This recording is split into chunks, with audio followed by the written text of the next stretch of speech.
আসসালামু আলাইকুম। ওয়ালাইকুম আসসালাম। তো আব্দুর রহিম, তো আমরা কিন্তু দীর্ঘ অনেকদিন পরে কিন্তু আসলাম। তো আমি ফার্স্ট টাইমে এসেছি যে হিন্দু থেকে যখন তুমি ইসলাম ধর্ম গ্রহণ করেছো, তো তখন হয়তো তোমার কাছ থেকে আমরা আংশিক কিছু জানতে পেরেছি যে আসলে কি কারণে তুমি ইসলাম ধর্মে আসলে। আজকে আমরা এই আলোচনা করব না। আজকে আমরা একটু ভিন্ন প্রকৃতির আলোচনার মধ্যে আসবো। ইসলাম সম্পর্কেই, অন্য কিছু থাকবে না এর মধ্যে, শুধু ইসলাম। তো মোটামুটি ১ বছর তো পার হয়ে গেছে।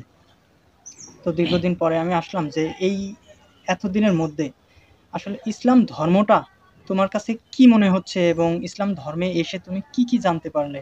এবং এই পথে কিভাবে চলতে হচ্ছে? এটা যদি একটু আমার সঙ্গে শেয়ার করতে। বিসমিল্লাহির রহমানির রহিম। আলহামদুলিল্লাহ সাল্লাল্লাহু আলাইহি ওয়াসাল্লাম।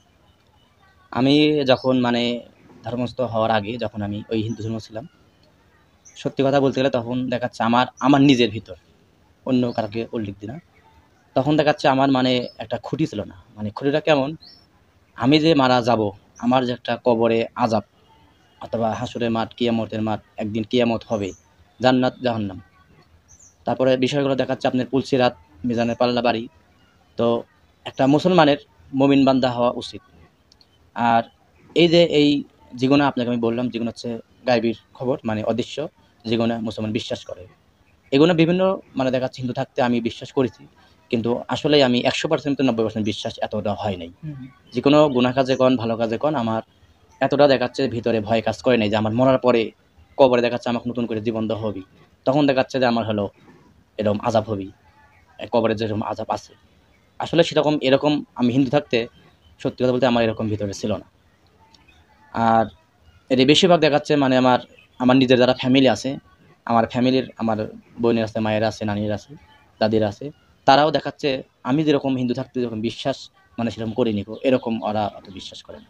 শুধু এই ইসলাম ধর্মে শুধু মুসলমানরাই না দেখে শুধু হাদিস কোরআন পড়ে হুজুরের মুখে শুনে এতটা বিশ্বাস করে, এই দুনিয়ার চাইতে তার মরা পরবর্তী জীবনে বেশি বিশ্বাস বেশি করে। বিশ্বাস করে। তো এই বিশ্বাসটা দেখাচ্ছে যে আল্লাহর রহমতে আমাকে দিছে এজন্যে আমি আমার বেশি ভালো লাগছে ইসলাম ধর্ম, যে আসলেই যে একদিন তো মরবই। এটা কিন্তু সবাই হ্যাঁ, যে হ্যাঁ। একদিন মারা যাবই। কিন্তু এরকমভাবে দেখাচ্ছে ইসলাম ধর্মের লোক ছাড়া কেউ বিশ্বাস করে না। একটা ইসলাম ধর্মে যারা মুসলিম আছে, যদি সে আজে-বাজে মানুষ হয়, যদি খারাপ মানুষ হয়, সে যদি নামাজও না পড়ে, তার ভিতরে একটা ভয় ভয় থাকে। আছে যে আমি যাই করি আল্লাহ, গুনাহ করি নেকি করি, অবশ্যই আমার প্রথম ধাপ হচ্ছে কবরে। আর তার সাথে দেখাচ্ছে আরো কষ্টের বিষয়, যারা দেখাচ্ছে যে মুসলিম হয়েই যারা মারা যাবি, যারা দেখাচ্ছে হলো আরকি গুনাহ মারা যাবি, তারা ১ম বুঝতে পারবে সে কখন, যখন মালাকুল মউত ফেরেশতা যখন দেখাচ্ছে আসবে, তখন সেই বুঝবে যে আসলে আমি এখন কোন পথে যাব। সেই ব্যক্তি বুঝবে যে হুম, আসলে আমার জানটা কেমনভাবে কবজ হচ্ছে। এইগুলো দেখাচ্ছে অন্যান্য ধর্মে নাই। আর আমি যখন আরো হিন্দু ছিলাম, যখন আমি বিভিন্ন রকমের এই মুসলিম হওয়ার আগে ২ বছর এরকম কীর্তন, বিভিন্ন রকমের হিন্দু ধর্মের কালচারগুলো শুনছি। এরকমভাবে দেখাচ্ছে যে যেরকম বিভিন্ন রকম ইসলামের বক্তারা আপনার দেখাচ্ছে যে জান্নাত, জাহান্নাম, এরকম যে একটা ব্যাকগ্রাউন্ড আছে, এরকম পরিবেশ, এরকম কোনো অন্য ধর্মের সেরকমভাবে আমার শোনা হয়নি। হুম, এজন্য না শোনার কারণে আমার ভিতরে একটা ভয় ছিল না। যদিও ভয় করছি, কিন্তু এতটা না।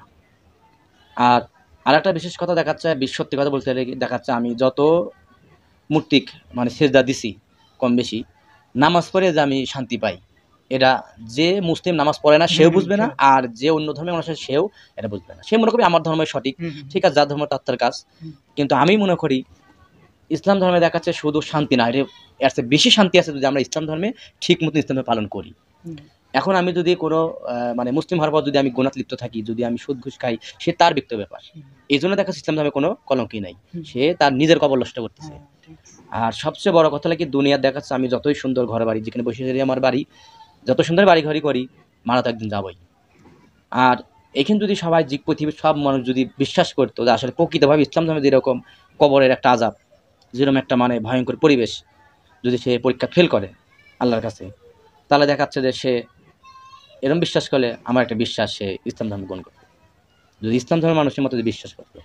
আর আরেকটা বিষয় আমি বলতে চাই, আমি যখন হিন্দু ছিলাম তখন আমি একা একাই আমি যে কাজটা করি, একা একাই আমি নিজের শেভ করছি। তারপর দেখাচ্ছে সেলুনে যে আমি কাজ করাইছি, শেভ করেছি।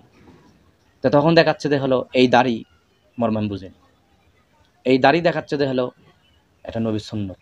এক মুষ্টি দাড়ি যদি কেউ রাখে, যদি নবীর সুন্নত পালন করে, এর জন্য দেখাচ্ছে যে হলো দুনিয়াতেও ৪টি লাভ, মরার পরেও ৪টি লাভ। প্রথমত লাভ যদি কোনো মুসলিম যদি দেখাচ্ছে যে হলো যদি কবরে যায়, যার পর তাকে দেখাচ্ছে যে মানে দাড়ির জন্যই তাকে সম্মান দেবে, অন্যরকম সম্মান, যে সে নবীর সুন্নত সুন্নত লিয়েছে। আর আপনার তারপরে দেখাচ্ছে দ্বিতীয়ত আপনার কিয়ামতের মাঠে যখন অন্ধকার হয়ে যাবে, কিছু দেখতে পাবেন না, তখন আপনি দাড়ির আলো দিয়ে নূর বাড়াবি, সুবহানাল্লাহ। এই নূরের আলোতে আপনি আপনার রাস্তা দেখতে পাবেন, কিন্তু আপনি দাঁড়িয়ে আছে আপনি দেখতে পাবেন, কিন্তু অন্য কেউ দেখতে পাবে না। আচ্ছা, আমি এই বিষয় দুইটা যে আপনার আলোচনা করলাম যে কবরে আযাব আর এই শুধু দাড়ির ব্যাপারে এই দুটাই বেশি করছে, আর তো বেশি আলোচনা করিনি। এতটা এই দুটো জিনিসের যত ভালো লাগেছে অন্য ধর্মে এরকম নাই। আচ্ছা, এটাতে আমি একটু অ্যাড করি। আমরা কিন্তু অনেকেই যারা রয়েছি যে দেখা যাচ্ছে যে আ হিন্দু হোক, মুসলমান হোক, ইদানিং মানুষজন একটা কথা বেশি কয় যে হচ্ছে কি যে হচ্ছে আ ধর্ম যার, যার উৎসব সবার। ঠিক আছে? আসলে এই কথাটার আসলে কতটুকু ভিত্তি আছে তোমার কাছে কি মনে হয়? আমার কাছে ধরেন মনে হয় এটা হয়তো কোনো মুসলিম হয়তো কইছে, মুসলিম হুম, অথবা হিন্দু এরকম মানুষ হুম, বলে। তো যে বলুক তার ব্যাপার। কিন্তু আমার কাছে মনে হয় কি, ধর্ম দেখাচ্ছে যাদের উৎসব সবারই হয়, হুম, তাহলে দেখাচ্ছে যে হিন্দু ভাইকে নিয়ে নামাজ পড়তে হবে। হুম। কারেক্ট। হ্যাঁ, আপনি দেখেন যদি আমি হিন্দুদের মন্দিরে যাই, বিনা দাওয়াতেও যদি যাই, সে কিন্তু আমাকে তাড়িয়ে দেবে না। যদি হ্যাঁ, কোনো বিশৃঙ্খলা না করি, হ্যাঁ, কোনো পূজার যদি আমি লাশ গান দেখি, হুম, যদিও গুনার কাজ, যদি আমি যাই কোনো হিন্দু ভাই কিন্তু আমাকে তাড়িয়ে দেবে না। হুম, কারণ উৎসব আমরা করতেছি, মুসলিম ভাই দেখতেছে, দেখুক, হ্যাঁ, কিন্তু কোনো অসুবিধা যদি না হয় তাহলে তাড়িয়ে দেবে না। হুম, তাহলে আমি কিন্তু বিনা দাওয়াতে অথবা দাওয়াতে কোনো নাড়ু খাবার লোভে অনুষ্ঠান দেখার জন্য, মেয়েদের লাশ দেখার জন্য গেছি, হুম। তাহলে ভালো কথা। তাহলে ওদেরও বিনা দাওয়াতে নামাজ পড়তে আসতে হবে। কিন্তু তারা কি করে আসবে? না, না। না। কিন্তু আমাদের মুসলিম ভাই কিছু আছে, দেখা যাচ্ছে তারা মনে করে যে উৎসব সবার। এটা হুম, তো ভুল কথা। উৎসব সবার কি করে হয়? কারণ উৎসব যদি সবারই হইতো তাহলে দেখা যাচ্ছে যে তার একরকম মানার দরকার ছিল। হ্যাঁ। তাহলে উৎসব এটা এই হয় না। জায়গায় আমি একটা কথা বলি যে আমরা কিন্তু সবাই কিন্তু কমবেশ এটা নিয়েও অনেকে এই ধরনের কথা কিন্তু বলি। কারণ আমি ব্যক্তিগতভাবে আমি সবসময় এই দিকটা অর্থাৎ এই কথাটা মনে, মনে ঘৃণা করতাম। এবং দেখা যাচ্ছে আমি একজন মুসলমান হিসাবে আমি কখনোই ওই কি আপনার হিন্দু ধর্মের যে হচ্ছে পূজাগুলো হয়, উৎসবগুলো হয়, অনেকেই দেখছি যে দল বেঁধে, বেঁধে যায়। তোমরা যখন একটা সময় হিন্দু ছিলে হুম। তখন হয়তো কিন্তু জানো যে তোমার এই উৎসবে হিন্দু যত মানুষ হোক তার চেয়ে মনে হয় ৫ গুণ মনে হয় মুসলমানরা যা দেখতো যে হয়তো এই যে হ্যাঁ, ঠাট্টাডুবানি মানে বলে না? এগুলো কিন্তু অংশগ্রহণ করতো মানুষজন কিন্তু এটা কিন্তু একটা বিশাল কিন্তু পাপ আমাদের জন্য আমি মনে করি। কারণ তাদেরকে উৎসাহ দেওয়া হয় আমারে। আমরা যদি যাই তাদের কিন্তু উৎসাহ দেওয়া হয়। তো আমি কখনোই এই কাজটা করি নাই। আর ইনশাআল্লাহ যতদিন আছি করব না। যাই করি আমরা সবাই চেষ্টা করি ইসলাম ধর্মের যতটুকু মানার জন্য। কারণ একটা মানুষ হয়তো সবকিছু মানতে পারে না। কিন্তু ছোটখাটো ১ টা ২ টা করে মানতে, মানতে দেখেন একটা দিন আপনিও মানে পরিশুদ্ধ হয়ে যাবেন ইনশাআল্লাহ। আর ইসলাম এমন একটা জীবন ব্যবস্থা যেটা হচ্ছে আমি আজকে কিছুই বলব না। যা বলার হয়তো রহিমের কাছ থেকে আমরা আজকে শোনার চেষ্টা করব। তো আসলে একজন মুসলমান হিসেবে কিভাবে চলা দরকার আমরা কমবেশ যতটুকুই জানি। কিন্তু তারপরেও ওর কাছ থেকে জানবো যে ও আসলে কতটুকু শিখছে এবং আমাদের মধ্যে কতটুকু ছড়াইতে পারছে। এবং ওর মাধ্যমে কেউ জানতে পারছে কিনা যে আসলে ইসলাম ধর্মের যে পরশ পাথর বলা হয় আসলে সেই পরশ পাথরের ছোঁয়ায় আসলে ও কতখানি পরিবর্তন হয়েছে এটুকুই আজকে আমরা আলোচনা করি। ইসলাম ধর্ম দেখাচ্ছে যে এই যে আপনাকে বললাম যে শান্তি ধর্ম। আমি তো মনে করি যারা জন্মত মুসলিম আছেন, অগত দেখাচ্ছে তার জন্য আসলে ৫ ওয়াক্ত নামাজ পড়ার দরকার। ৫ ওয়াক্ত নামাজ আসলেই এটি পড়তেই হবে। কারণ একটা বেধর্মীর সাথে তফাৎ শুধু নামাজ। আপনি যদি দেখাচ্ছে নামাজ কালাম না পড়েন, আসলেই সেরকম ইসলাম ধর্মের সাথে আপনার দেখাচ্ছে যে পরিচয়পত্র থাকে না। আমি তো মনে করি দেখেন যারা হচ্ছে ইসলামের মানুষ আছে, যারা মুসলিম আছে, তাদের দেখাচ্ছে যে সবার ৫ ওয়াক্ত নামাজ পড়তেই হবে। কারণ আমি যখন হিন্দু ছিলাম তখন কিন্তু আমার কোনো নামাজ কালাম ছিল না। এরকম দেখাচ্ছে যারা হিন্দু আছে তাদের কোনো নামাজ কালাম নাই। তারা দেখাচ্ছে আপনার পূজা-পাল করে। তাহলে মুসলিমের শুধু দেখাচ্ছে মেইন ইবাদত হচ্ছে ৫ ওয়াক্ত নামাজ। এজন্য আমি দেখাচ্ছে মনে, মনে দেখাচ্ছে বেশি চেষ্টা করি যাতে মরার আগ পর্যন্ত আমি ৫ ওয়াক্ত নামাজ পড়তে পারি। এজন্য আপনারা যারা মুসলিম ভাই আছেন, আপনারা ৫ ওয়াক্ত নামাজ পড়বেন। আর দেখাচ্ছে সবসময় চেষ্টা করবেন যাতে সুন্নত তরিকায় থাকার জন্য।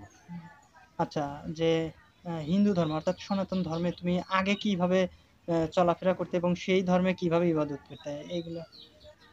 হিন্দু থাকতে তখন আমি দেখাচ্ছে যে মনে করেন দেখাচ্ছে মানে আসলেই দেখাচ্ছে বছরে একবার হয়তো দেখাচ্ছে আমি মন্দির-টন্দিরে গেছি। তাছাড়া যারা পূজা করে তারাই থাকছে, এরকম। আর বিশেষ কথা দেখাচ্ছে মানে ইসলাম ধর্মে এরকম আরো ভালো লাগার বিষয়। কারণ আপনি যদি চেষ্টা করেন, এত রকমের ইসলাম ধর্মে দোয়া দিছে আল্লাহ আপনাকে। আপনি বিপদের দোয়া, শয়তানের দোয়া, ভালো-মন্দের দোয়া, সব রকমের দোয়া যদি আপনি শিখেন, আপনি নিজের কাছে ভালো লাগে যে আমি সূরা ফাতিহা পারি, হুম, সূরা ইখলাস পারি, দুরূদ হুম, ইব্রাহিম পারি। হুম, যখন তখন আমি দেখাচ্ছে দোয়ার মাঝে আমি দেখাচ্ছি এরকম আল্লাহর কাছে দোয়া করতেছি।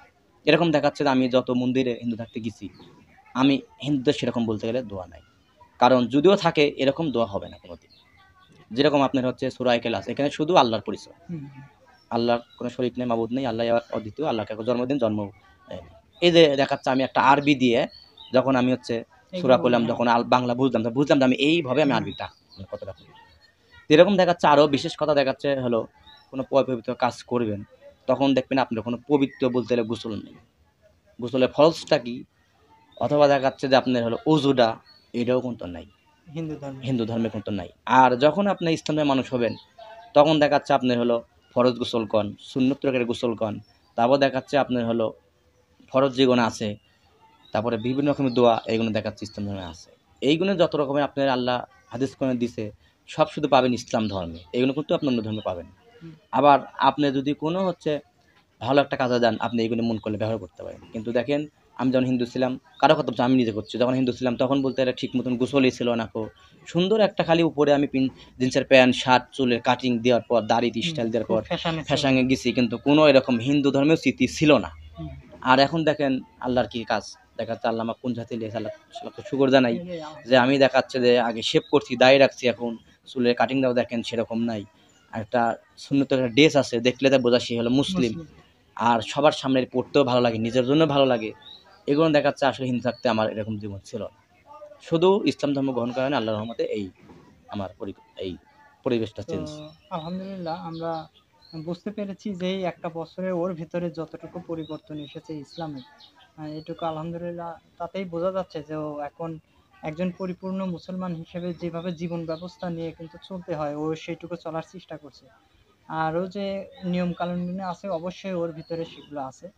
তো আজকে আমরা যতটুকু জানার চেষ্টা করলাম ওর কাছ থেকে, তো মাশাআল্লাহ আলহামদুলিল্লাহ যে ও এত ভালো কিছু আমাদের মাঝে উপহার দিতে পারলো, কথা সুন্দর সুন্দর কথাগুলো।